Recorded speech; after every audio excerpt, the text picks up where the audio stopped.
Buenas tardes, bienvenidos. Muchas gracias a todos por estar aquí. Y ya que estamos de agradecimiento, también vamos a agradecer al LIBER, que nos da espacio, nos da técnica y hospitalidad con todos los servicios y con todas las alegrías. Muchas gracias al LIBER y muchas gracias también al Ministerio de Cultura, que nos ayuda y nos financia estas jornadas.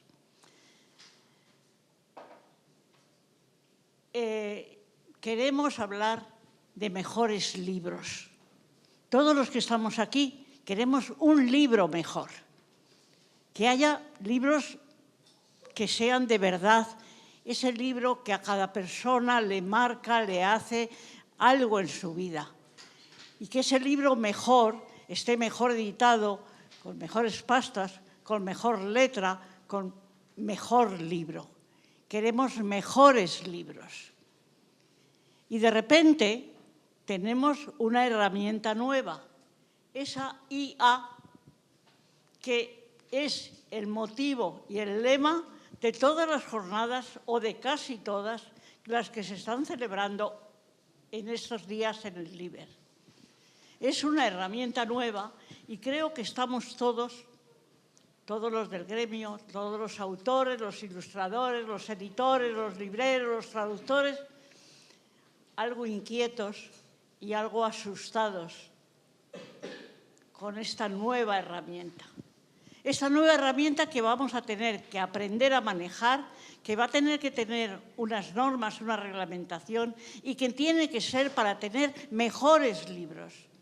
Una nueva herramienta que yo, que tal vez sea la persona más, voy a decirlo fino, que cuando lo digo de otra manera me regañan, la persona más anciana de esta reunión, es que yo digo vieja, pues que posiblemente esto os pueda decir que es que la técnica ha avanzado muy deprisa.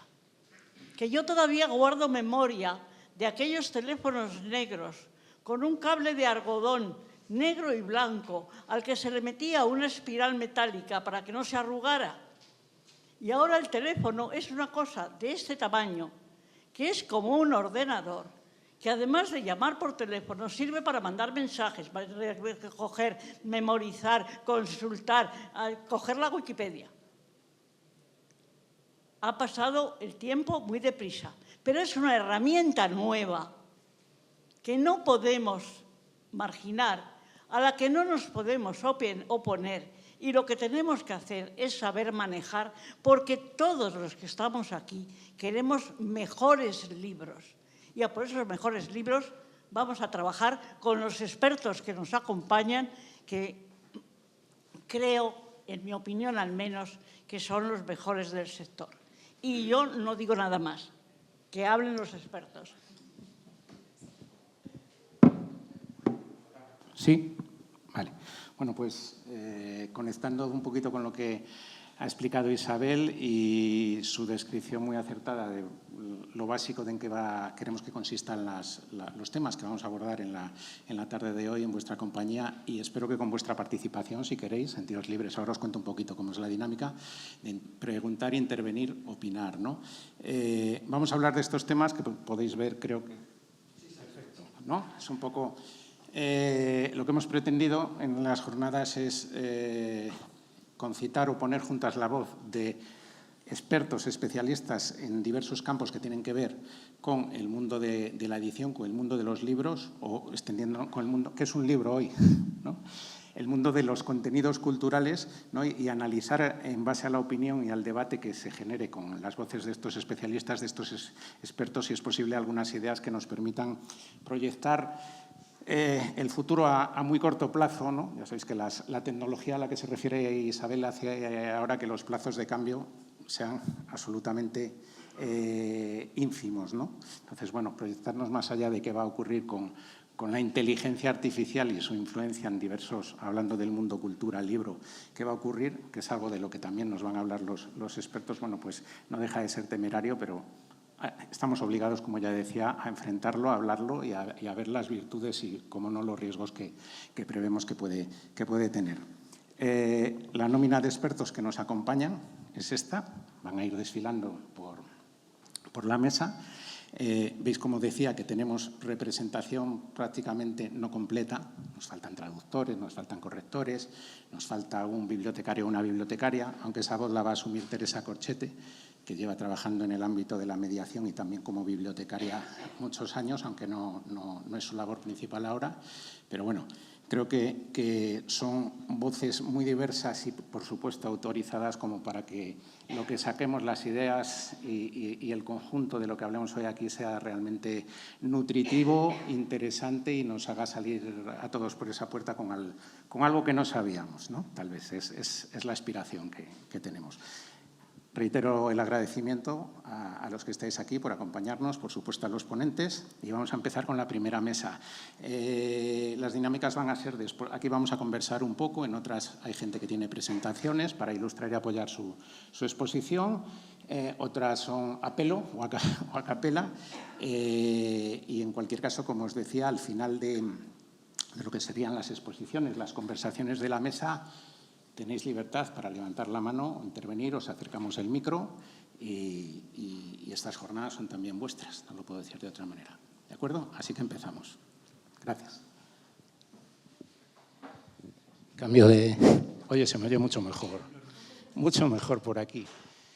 Bueno, en la mesa tenemos a Jaime García Padrino, en primer lugar a mi izquierda, según me veis vosotros, a mi derecha, Jaime García Padrino. Jaime es un investigador, estudioso, profundísimo conocedor de todo lo que podemos definir, una frase muy breve, como la historia, el recorrido que ha tenido la edición de la literatura infantil y juvenil en España. Y nos podemos remontar donde tú quieras, Jaime, que será muy atrás.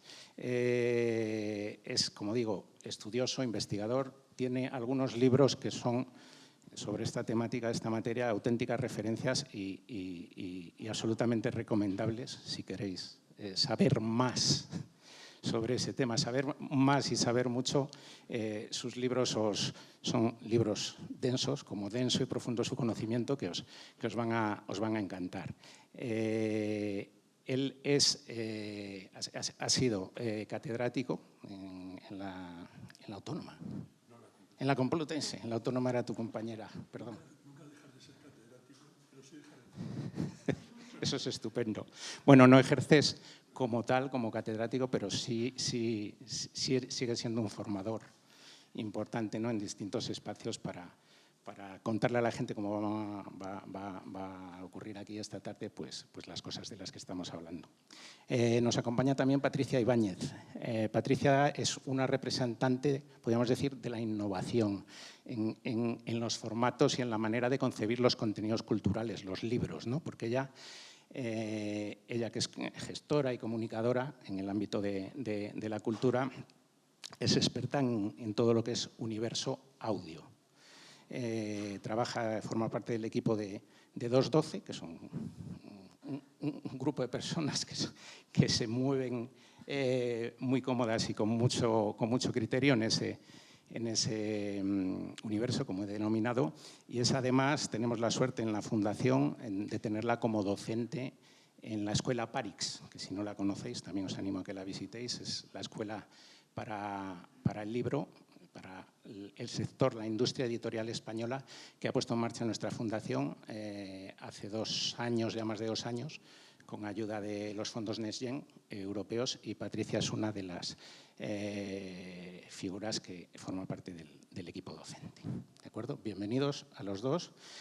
Y por empezar a conversar sobre los temas, o parte de los temas que nos reúnen aquí. La primera pregunta, Jaime, anclada en ese conocimiento que tienes y hablando, como venimos a hablar, de qué es un libro, o qué son los libros que han sido, qué son ahora, cómo se conciben, y con esa visión, esa traza tan amplia que tienes de lo que ha sido el recorrido de la producción literaria, fundamentalmente para el ámbito de los niños y de los jóvenes, en ese largo camino y desde tu experiencia, ¿qué crees que se ha ganado? ¿Qué crees que se ha perdido? ¿Son mejores los libros? ¿Son distintos? Desde luego, ¿en qué sentido? Probablemente la edición está más cuidada y otros medios, pero sobre todo el contenido, la materia prima, que podemos, si tiene sentido comparar y decir, bueno, pues estamos mejor, estamos peor. Bueno, en primer lugar, buenas tardes, y tengo que agradecer a Isabel, como presidenta del Consejo General del Libro, y a Javier, que me hayan invitado a participar en esta jornada. Es una jornada en la que, bueno, estoy muy complacido por estar, porque participo de ese deseo que ha dicho Isabel, de que tengamos mejores libros. Y también estoy complacido porque me veo, junto con la compañía de Patricia, que representamos, yo creo, que dos momentos históricos, ¿no? Simplemente en el aspecto físico, la edad, ¿verdad? Pero es que voy a empezar a hablar, voy a hacer un repaso histórico precisamente desde la década de los 80. Y no me voy más atrás, pues porque no tenemos tiempo. Pues podemos remontarnos pues, a principios del siglo XX. Pero en esa década de los 80, donde seguro que Patricia aún no había llegado a abrazar ningún libro, fue un momento realmente de un auténtico boom. Hubo una serie de innovaciones, una serie de nuevas colecciones, nuevos autores que aparecían. Aquí tenemos a mi buen amigo Alfredo, que también en aquellos años publicaba su primer libro, que era un marco realmente ilusionante. Además, en aquel momento ya empezó a hacerse más visible la diferenciación entre editoriales que publicaban solo literatura y editoriales que publicaban libros de texto y literatura. Esa unión ha estado dominando durante muchos años el mercado del libro. En la década de los 90, después de ese boom, de esas ilusiones, nos encontramos con un periodo de crisis, de inestabilidad, de remodelación de algunas editoriales y de muchas colecciones. También hubo nuevas colecciones, nuevos editoriales y aumentado también de una forma notabilísima la edición en otras lenguas nacionales. Pero también en el año 1997 aparece un libro, una obra que tuvo una repercusión extraordinaria. Me estoy refiriendo a Harry Potter. Evidentemente, el fenómeno Harry Potter marcó ese final de los años 90. Entramos en el siglo XXI. ¿Y qué pasa en el siglo XXI? Pues quizás como consecuencia de la presencia de Harry Potter, pues hay un auge del género fantástico y de las sagas narrativas. Y ahí cada editorial pues, quiere entrar en ese campo, cosa que es muy loable y digna de reconocimiento. Se producen ya bastantes cambios editoriales y empiezan a formarse los grandes grupos editoriales por absorción, por compra de otros sellos editoriales. Entonces, empieza un agrupamiento que después comentaré que quizás es hoy un factor muy determinante. Pero también, frente a ese agrupamiento editorial, van apareciendo pequeñas editoriales especializadas, especialmente especializadas, valga, en el álbum de imágenes. Ahora mismo existe una asociación, que es la Asociación Álbum, que agrupa 22 editoriales dedicadas al álbum de imágenes. Es todo un fenómeno donde para mí hay caminos auténticamente renovadores e innovadores. En el periodo, en la década que se abre en el año 2011 hasta el 2020, hay ese crecimiento que comentaba antes, se hace más palpable, se hace más visible, de los grandes grupos editoriales extranjeros que absorben otras editoriales, algunas de ellas que tenían una larga tradición anterior. En el año 2017, el Ministerio de Cultura publica un observatorio de la lectura y del libro, donde se afirma que el libro infantil y juvenil es el subsector más consolidado de las ediciones en España. Aparecen también en esta primera década del siglo XXI, segunda década ya, nuevos sellos editoriales y nuevas colecciones. Y en estos últimos 5 años yo realmente no voy a afirmar nada porque falta eso que algunos historiadores denominamos como falta de perspectiva histórica. Yo creo que hace falta dejar pasar entre 10 y 15 años para poder determinar bien hacia dónde ha ido una determinada evolución. Por lo tanto, en este periodo actual lo que hago es plantear preguntas. ¿Hay realmente un crecimiento de ventas? Javier, en la pauta que nos ha mandado, habla de eso, de incremento comercial. ¿Cómo está repercutiendo la crisis del libro de texto en las editoriales que antes se dedicaban también a la literatura infantil?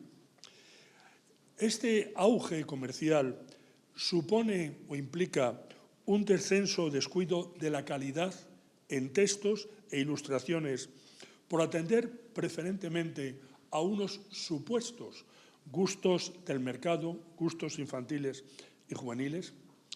Es cierto que se está logrando una mayor visibilidad en los medios de comunicación y las redes sociales, pero ¿qué tiene eso de positivo y qué tiene de negativo? Son cuestiones que, como digo, no voy a contestar tajantemente, sino que creo que cada uno debemos de reflexionar sobre esto.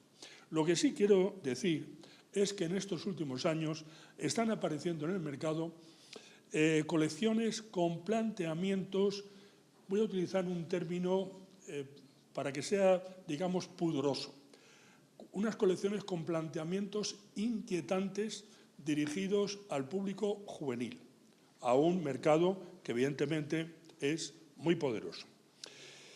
Y bueno, en las pautas que nos mandaba Javier, él afirmaba que estamos en una curva incremental y que se puede hablar de saludable situación comercial.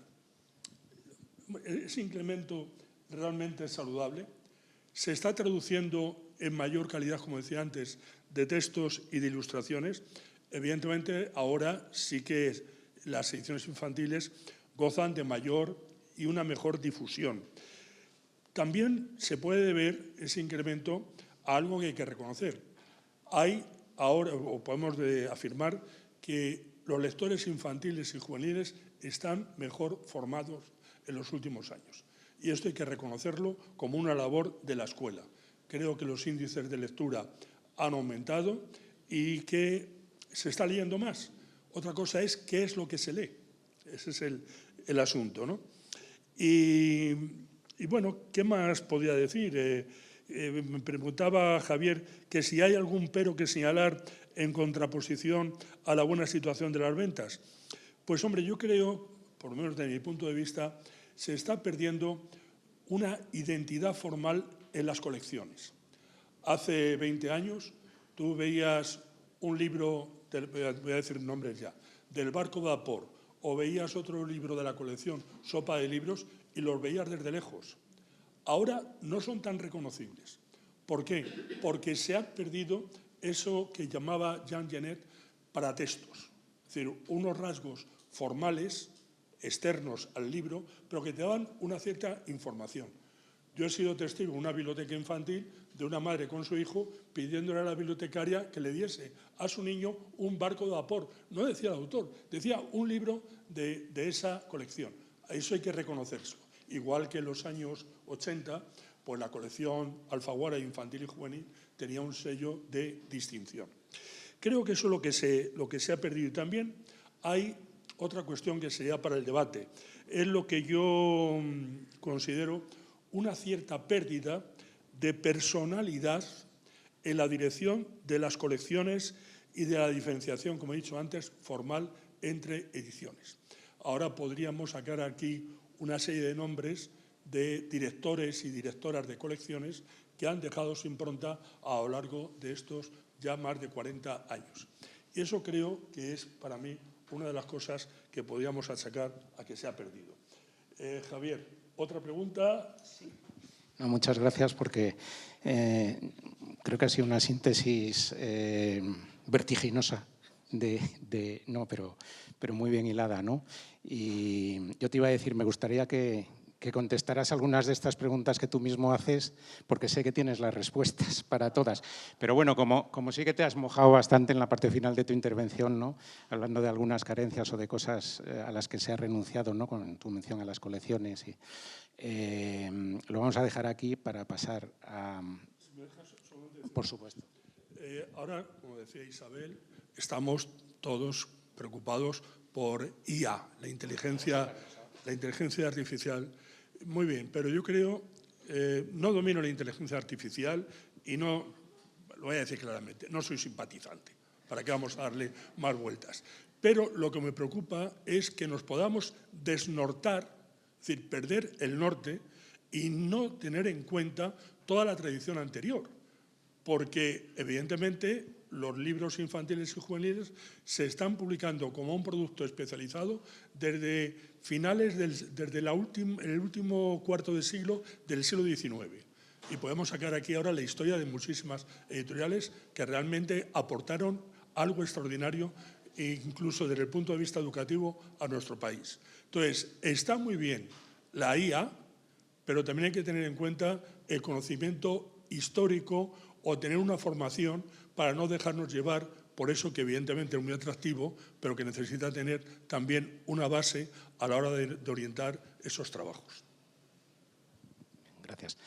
Voy a meter yo un sobreinciso sobre el inciso, porque es que luego se me puede ir. Lo comentábamos en la comida con los ponentes. Antes, en esta misma sala, ha habido una intervención de dos editoras, las directoras de Siruela y de Acantilado, dos editoriales que creo que no hay que presentar o que explicar. Y decían, coincidían ambas, hablando de la inteligencia artificial, que ellas, si tuvieran que conformar sus equipos hoy, pedirían, desde el punto de vista de las capacidades o de la exigencia de la gente que trabaja con ellas, lo mismo que pedían hace 15 años, ¿no? Ese talante. La pregunta iba relacionada con la IA, y me explico. Yo a una persona le pedía que, pues, en un ejemplo muy básico, que supiera escribir, supiera manejar un ordenador, ¿no? Hace 15 años. O si estaba en la parte de edición, que supiera manejar las máquinas. Ahora le tengo que pedir inevitablemente que se maneje con la IA, ¿no? Que sepa aprovecharla, ¿no? Pero dame inteligencia humana siempre detrás de la inteligencia artificial, ¿no? Creo que es un planteamiento muy potente que está en línea con lo que tú estás diciendo. Patricia, vamos contigo. A ver, a saco, primera pregunta. ¿Por qué una editorial debería incorporar en su catálogo el audio, los contenidos sonoros? Voy a intentar. Buenas tardes a todos y, bueno, breve agradecimiento a la organización. Me encanta iniciar esta sesión de la mano de Jaime. Me ha parecido fantástico el recorrido que nos has regalado. Y por mi parte voy a empezar fuerte. La primera razón por la que una editorial, desde mi punto de vista, debería apostar por el contenido en audio es porque la industria del audiolibro es el segmento dentro del sector editorial, el sector del libro, que más ha crecido en los últimos años. En mercados maduros, donde el audiolibro ya es un formato consolidado, como puede ser Estados Unidos o puede ser Alemania, países nórdicos, crece a razón de 2 dígitos anualmente, ¿vale? En los mercados en español, el audiolibro ahora mismo representa un crecimiento de casi el 40%. Creo que desde un punto de vista empresarial, económico y de negocio es el motivo por excelencia por el que una editorial debería preocuparse o al menos, siempre lo digo y me gusta mucho el término, tener interés y tener inquietud por acercarse al formato sonoro. Una segunda razón que me parece muy interesante desde el punto de vista de que todos los que participamos en esta industria somos responsables, ¿no?, de ese fomento de la lectura y de crear nuevos lectores, y a todos nos preocupa esos hábitos, es el hecho de que una plataforma como Storytel, que fue de las principales que desarrolló los contenidos sonoros en español, cuando comienza la actividad en España, hacia el 2018, se da cuenta de que casi el 50% de los oyentes de audiolibros no eran lectores. bien porque habían perdido el hábito lector en circunstancias en las que, bueno, pues por ocio, ahora hablaremos también de ello, no han podido continuar una actividad de ocio que le gustaba, o bien porque realmente nunca lo habían adquirido. Creo que acercar a ese segmento de la población contenidos, historias, al fin y al cabo, independientemente de su formato, es un motivo de peso para hacerlo, ¿no? como editores. Y un tercero, también relacionado con estos hábitos de lectura, en el último informe, en el último barómetro de hábitos de lectura de la Federación del Gremio de Editores de España, entre las 3 razones por las que se declaraban no lectores, aquellos que no lo hacen habitualmente, destacaban esa falta de tiempo, ¿vale? Destacaban el seleccionar o el optar por otras alternativas de ocio muy ligadas a pantallas.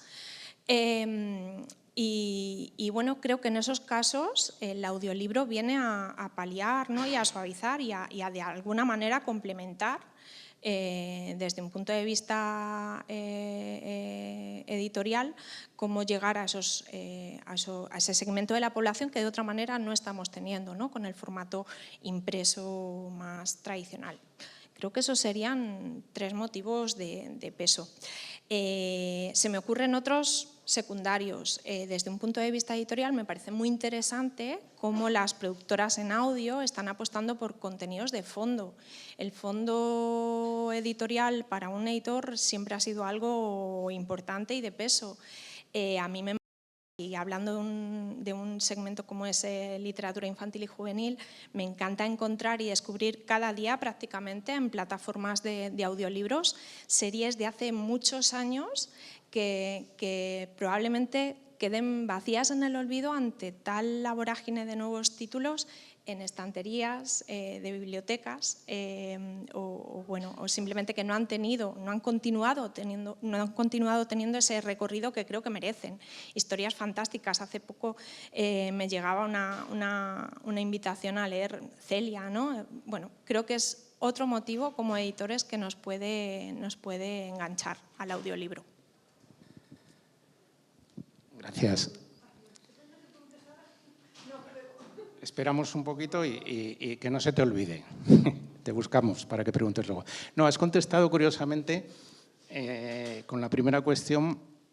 Como os decía, el título o el epígrafe que titula a las jornadas es cómo hacer, cómo promocionar, cómo vender buenos libros para buenos lectores, poníamos. Y tú has mencionado, no directamente, pero yo infería que el audiolibro puede ser un muy buen libro, no voy a decir para malos lectores, pero sí para no lectores, ¿no?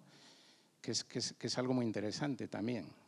O sea, que estupendo. Y hablando de calidades y hablando del formato audio, ¿qué definís, qué entendéis vosotros los profesionales y que sabéis mucho de producción, que es un buen producto de audio, un audiolibro, un podcast, ¿qué caracteres diferenciales lo hacen especial? Bien, pues partiendo de que como tal el contenido tiene una calidad técnica adecuada, ¿vale? Partiendo de que ha tenido una producción cuidada en manos de estudios profesionales y técnicos de sonido que, bueno, pues tiene una calidad de sonido adecuada, no tiene ruido, ha contado con profesionales especializados en ello. Contando con eso, yo creo que lo que diferencia un audiolibro bueno de otro es la voz, evidentemente. La voz narrativa que nos va a transmitir esa historia es la responsable de que tengamos una buena experiencia auditiva, lectora en audiolibro o no. De hecho, voy a citar el curso que impartimos en Parix. Muchos de los alumnos nos dicen, bueno, esto de las voces sintéticas, que luego también abordaremos, ¿realmente tienen la capacidad de tal? ¿Es necesario recurrir a estas voces para ello? Va a ser una realidad y lo vamos a ir viendo, ¿no? Y debatiendo a lo largo de la jornada. Pero yo creo que lo imprescindible en un audiolibro es esa voz. Si alguno de vosotros todavía no ha escuchado un audiolibro, yo le diría, selecciona un título que conoces, selecciona una obra, un clásico que ya hayas leído, una obra que conozcas bien y escúchala en una buena producción. por supuesto. Obviamos plataformas que distribuyan contenidos que no deban, pero un clásico con una buena producción. Estoy segura de que esa voz puede hacer que tu experiencia como lectora en audio sea muy satisfactoria. Tanto es así que muchos oyentes habituales de audiolibros seleccionan títulos a partir de la voz del narrador. Es decir, he escuchado este título en voz de determinada persona y ya selecciono historias que me cuente ella misma o él mismo, ¿no? Tan importante es que incluso desarrollos basados en inteligencia artificial lo que están haciendo es ponerlo a tu elección, que tú puedas elegir quién te cuenta ese audiolibro. Me gusta más una voz femenina, estoy más cómodo con esta otra voz, con esta connotación. Creo que es un abanico de posibilidades interesantes. Nada, no te preocupes. Creo que esa es la clave, ¿no?, de un buen audiolibro. Sin lugar a dudas, la voz. Interesante y lógico. ¿Querías decir algo? Sí. Bueno, estamos hablando del audiolibro, pero es también la literatura, vamos a decir, sonora o la literatura auditiva. Esto se inició con la radio en España ya desde los años 30. A finales de los años 30, desde los estudios de Unión Radio en Madrid, en lo que hoy es Gran Vía 32, se contaban cuentos a los niños a través de los micrófonos.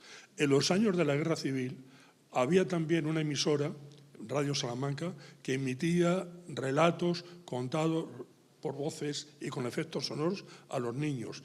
Y yo creo que antes que lector he sido oyente de las aventuras de Matilde, Perico y Periquín, que escribía Eduardo Vázquez y que aparecían en los micrófonos de Radio Madrid, que entonces se llamaba Radio Madrid, y que después eran recogidas en libro. Manolito Gafotas ha nacido también en la radio, como antes nació en la radio Antoñita la Fantástica, antes de pasar al libro. Es decir, que evidentemente la voz, los efectos sonoros, son también un elemento positivo a la hora de acercarnos a una obra literaria. Sí, y si me permites, porque así es, has dicho antes de lectores y oyente, tú y todos nosotros. Es inevitable que en este punto tenga que hacer referencia a una obra fantástica de nuestra compañera Maribel Riaza, que le hubiera encantado compartir espacio esta tarde con nosotros. Es un libro que se titula La voz de los libros, lo podéis encontrar en Aguilar, y en más de 400 páginas Maribel intenta pues demostrarnos y compartir un montón de anécdotas y de episodios de nuestra historia en las que antes del audiolibro hemos sido más naturalmente oyentes y hemos estado más acostumbrados a esa transmisión oral, que en definitiva es lo que nos viene a aportar el audiolibro actual. Entonces, bueno, yo creo que está inmerso en nosotros. Cuando hablamos de oyentes o lectores de audiolibros, a veces pecamos de infravalorar esa capacidad y todo lo contrario. En los últimos años, los nuevos hábitos con tanta pantalla ha hecho que perdamos nuestra capacidad de escucha muchísimo. De hecho, hay gente que empieza a escuchar un audiolibro que no es acorde a su nivel de experiencia como oyente y tiene una experiencia mala porque no es capaz de seguir el hilo, porque esta historia me parece muy densa y no... ¿vale? Del mismo modo que nos puede pasar leyendo un libro en papel. Por lo tanto, y a lo que iba y enlazando con lo que Jaime comentaba, somos naturalmente oyentes y estamos acostumbrados a que nos transmitan las ideas y las historias de una manera oral. La lectura en voz alta a lo largo de la historia ha sido algo maravilloso que todavía a día de hoy espero que todos practiquemos en algún momento, aunque sea en la celebración próxima del Día de las Escritoras, ¿no? Es maravilloso, transmite una sensibilidad y aporta al receptor una manera de recibir esa historia, esa aventura, esa anécdota de una manera especial. Creo que, soy firme defensora de esa oralidad. Fijaros lo que hubiese pasado si aquella pastora que les contó las historias a los hermanos Green de Ur del Kessel, que era el pueblecito donde vivía esta pastora, hubiese grabado un audiolibro entonces. Bueno, lo habéis expuesto muy bien. Estamos hablando de un futuro prometedor que ancla sus orígenes en el pasado y las tradiciones de la tradición oral más ancestrales, ¿no? Es un círculo un poquito mágico, ¿no? Terminamos hablando de futuro, ¿no? Precisamente, y tocando, tú has mencionado, hablando de las voces digitales, de las voces clonadas. En el Liber de hace 2 años tuvimos una mesa en la que había autores bibliotecarios, en un bando, casi se podría decir, porque se generó una polémica muy interesante y muy sana. Y en el otro teníamos a empresas tecnológicas, una de ellas que trabajaba en la producción de audio con voces clonadas, ¿no? Entonces, y aquí entramos en el territorio de la IA que os habíamos prometido que íbamos a abordar también. Entonces, la habéis tocado ya lateralmente, pero hablando de eso, de futuro, que tiene que ser inmediato casi, porque en la Fundación Germán Sánchez Ruy Pérez, lo decíamos en otra sala, llevamos 2 años y medio celebrando un evento anual sobre inteligencia artificial, al que os invito, es en abierto, el próximo lo haremos en marzo, yo creo, en la Casa del Lector. Vienen expertos nacionales y de todo el mundo y nos juntamos allí unas 300 personas para ver qué está pasando con la IA. No tiene nada que ver, no os sorprendo, lo que se dijo en el primer año, lo que se dijo en el segundo y lo que se va a decir, que ya estamos hablando con los expertos de qué temas van a tratar en este. Por eso, ¿qué prevéis? ¿Qué bondades? Y también, si queréis, que hay conflictos sobre la mesa ahora mismo, ¿no? Dependiendo del tipo de profesional en la cadena cultural que tiene que enfrentarse o que trabajar con ello. Hay miedos, hay esperanzas, hay oportunidades. Vuestra visión tiende más a lo positivo que podemos hacer y cerramos vuestra intervención con esto. Fíjate, yo siempre he pensado que las crisis son positivas, porque demuestran que hay vida. Y, por otra parte, yo siempre he considerado que el fenómeno literario es una banqueta que tiene 3 patas. Una pata, evidentemente, es la del autor, la del creador que crea una historia y que quiere hacérsela llegar a ese lector, que sea la segunda pata. Pero entre esas 2 patas hay para mí una figura fundamental que es el editor. Y ahí es donde para mí hay que poner mucho más cuidado en el futuro. Es decir, que no voy a decir una profesionalización del editor, que lo hay, sino editores con ideas claras, con una sensibilidad y con un gusto particular por esta función. Y para cerrar mi intervención, me vais a permitir que lea unas palabras de un gran editor. Dice así: la idea del lucro, por legítima que sea, como ciertamente lo es cuando no traspasa sus justos límites, no es la única que debe guiar al editor que sepa lo que se debe a sí mismo, a la profesión que ejerce y a la sociedad de que forma parte, ni siquiera la que más debe pesar en sus juicios y en sus actos. Otras hay que deben ser para él mucho más respetables. Estas palabras son de Saturnino Calleja, escritas en agosto de 1913, en el prólogo de su catálogo editorial del año 1914. ¿Siguen siendo actuales esas premisas que señalaba Calleja para la figura del editor? Ahí lo dejo para que cada uno conteste como buenamente considere. Bueno, pues por mi parte, desde luego, yo creo que pesan más los beneficios que las amenazas. Las amenazas existen, son reales y van a tener que ser atendidas, indudablemente, pero para un sector sobre el que, como comentaba, el crecimiento en los últimos años está, bueno, pues en el ojo de mira, creo que beneficiarse de nuevos formatos como el audiolibro es una oportunidad. Si la inteligencia artificial va a afectar o no, creo que yo no hablo de futuro, yo hablo de presente y está ya afectando y está ya incluida en los procesos editoriales y como tal debemos beneficiarnos de ella. Para paliar o para cuidar esas posibles amenazas, por supuesto, siempre con el control y el debido control de calidad de la parte humana, ¿no? Que yo creo que va a ser la clave para que esa inteligencia artificial sea bien o mal empleada.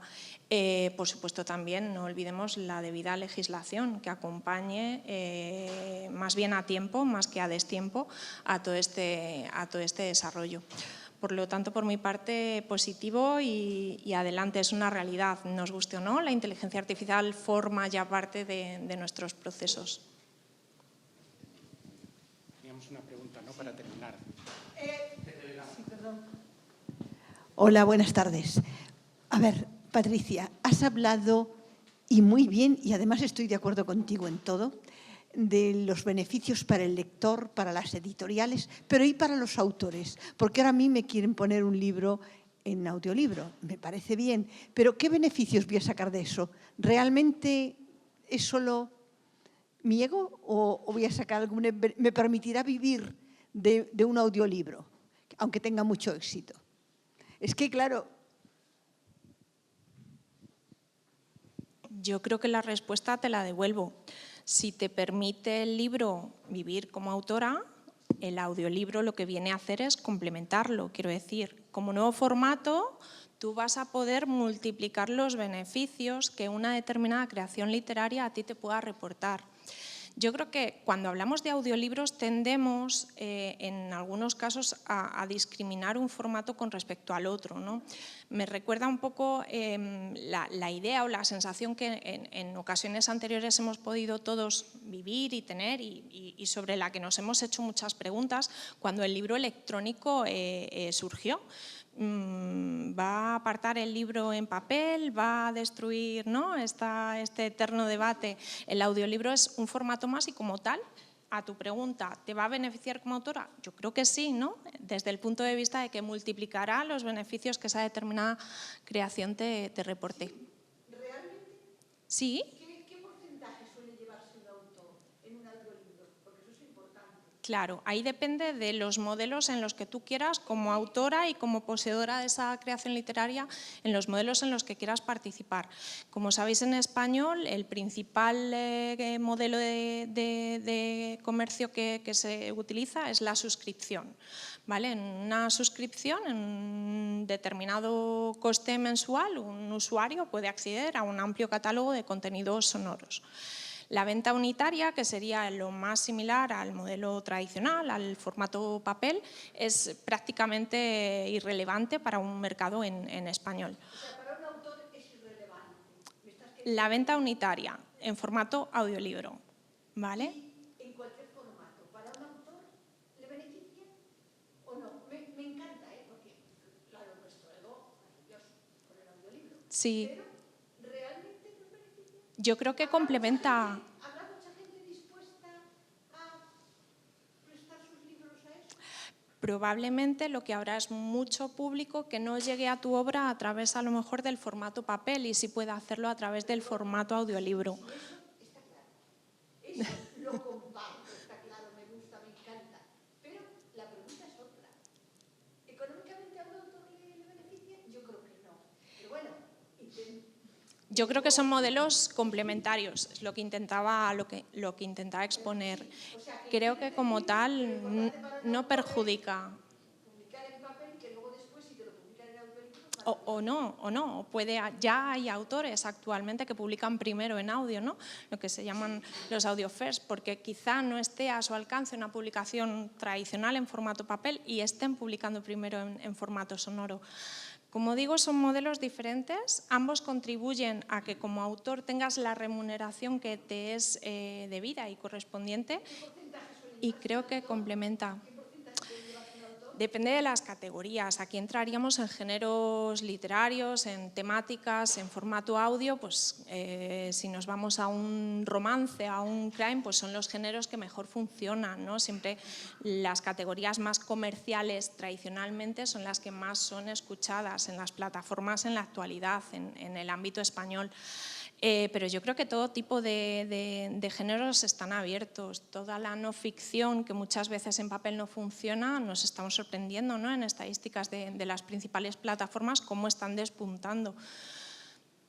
Yo, contestando a tu pregunta, insisto, creo que es complementario y que como autor debemos exigir además la adecuada remuneración diferenciada, ¿no? Una cosa es la comercialización en papel y otra cosa es en otro tipo de formatos. Pues muchas gracias. Tienes que volver y en las siguientes nos cuentas qué tal te ha ido en el mundo. Bueno, sí, bueno, sí. Muy bien.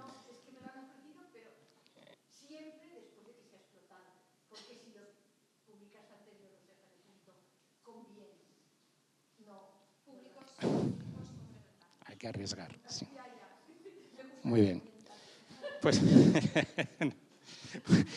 muchas gracias. Terminamos esta mesa y damos ya automáticamente paso a la siguiente. Tenemos un autor, una mediadora y un juzgado. Gracias a los dos.